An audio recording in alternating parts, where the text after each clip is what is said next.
आप देख रहे हैं भवानी टाइम्स। कम वक्त ज्यादा खबर, गोंदिया की हर हलचल 3 मिनट में। गोंदिया जिले में हाल ही में हुई अनियमित वर्षा के कारण किसानों की फसलों को भारी नुकसान हुआ है। इस स्थिति को देखते हुए जिले के पालक मंत्री इंद्रनील नाइक कल यानी 2 नवंबर को गोंदिया जिले के दौरे पर रहेंगे। वे जिले के विभिन्न क्षेत्रों में जाकर क्षतिग्रस्त फसलों का प्रत्यक्ष निरीक्षण करेंगे और किसानों की समस्याओं को समझेंगे। पालक मंत्री संबंधित अधिकारियों को निर्देश देंगे कि जल्द से जल्द पंचनामे तैयार किए जाए और किसानों को शासन की ओर से मिलने वाली सहायता योजनाओं का लाभ शीघ्र प्रदान किया जाए। इस दौरान माजी विधायक राजेंद्र जैन, विधायक राजकुमार बडोले, विधायक राजू भाऊ कारेमोरे सहित कई वरिष्ठ पदाधिकारी और कार्यकर्ता उपस्थित रहेंगे।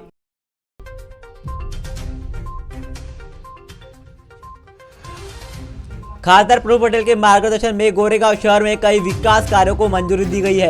इन कार्यों का भूमि पूजन पूर्व विधायक राजेंद्र जैन के हाथों बड़े उत्साह के साथ संपन्न हुआ।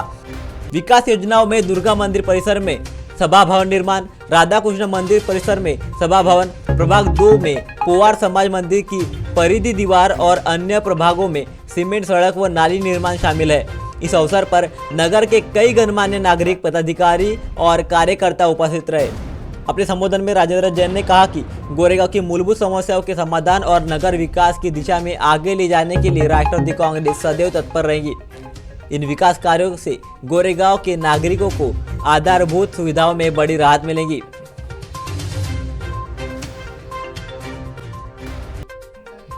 आज 1 नवंबर को गोंदिया शहर में बाबा खाटू श्याम जी का जन्मोत्सव बड़े धूमधाम और श्रद्धा के साथ मनाया गया। शोभा यात्रा का आयोजन किया गया जिसमें बड़ी संख्या में श्रद्धालु शामिल हुए। श्रद्धा, भक्ति और आस्था से सराबोर यह आयोजन पूरे शहर में धार्मिक एकता का संदेश देता दिखाई दिया। किसानों की पीड़ा, विकास की नई दिशा और भक्ति का उल्लास। गोंदिया जिले के लिए आज का दिन संवेदना, प्रगति और श्रद्धा का प्रतीक बन गया। ऐसी खबरों के लिए बने रहिए हमारे साथ। मैं हिमांशु मस्के, आप देख रहे हैं भवानी टाइम्स गोंदिया। गोंदिया जिले की तस्वीर आज एक साथ कई रंग दिखा रही है। एक और किसान है जो अनियमित वर्षा से तबाह हुई फसलों को देख चिंतित है, तो दूसरी ओर प्रशासन है जो मैदान में उतरकर स्थिति को संभालने की कोशिश कर रहा है। कई किसानों की मेहनत पानी में बह गई है। उनकी आंखों में अब सिर्फ राहत की उम्मीद है, सरकार और प्रशासन से तात्कालिक मदद की अपेक्षा के साथ। वही दूसरी खबर विकास की नई दिशा की ओर इशारा करती है। गोरेगांव में शुरू हुए निर्माण कार्य न केवल शहर की सूरत बदलने वाले हैं, बल्कि यह संदेश भी देते हैं कि योजनाएं जब जमीन पर उतरती है तभी आम नागरिकों को उनके वास्तविक लाभ का अनुभव होता है। यह विकास यात्रा तभी सार्थक होगी जब हर नागरिक तक इसका असर पहुंचे। और इन सबके बीच खाटू श्याम जी का भव्य उत्सव गोंदिया में श्रद्धा और भक्ति का वातावरण बना गया। सैकड़ों श्रद्धालुओं ने एक साथ नारे लगाए। यह दृश्य बताता है कि संकट के बीच भी आस्था लोगों को एकजुट रखती है और यही एकता समाज को मजबूती देती है। कुल मिलाकर किसानों की उम्मीदें, शहर का विकास और लोगों की आस्था, तीनों ने आज गोंदिया की पहचान को और गहराई दी है।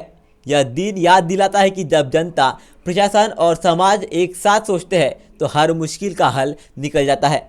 ऐसे ही खबरों के लिए बने रहिए हमारे साथ। मैं हिमांशु मस्के और आप देख रहे हैं भवानी टाइम्स गोंदिया।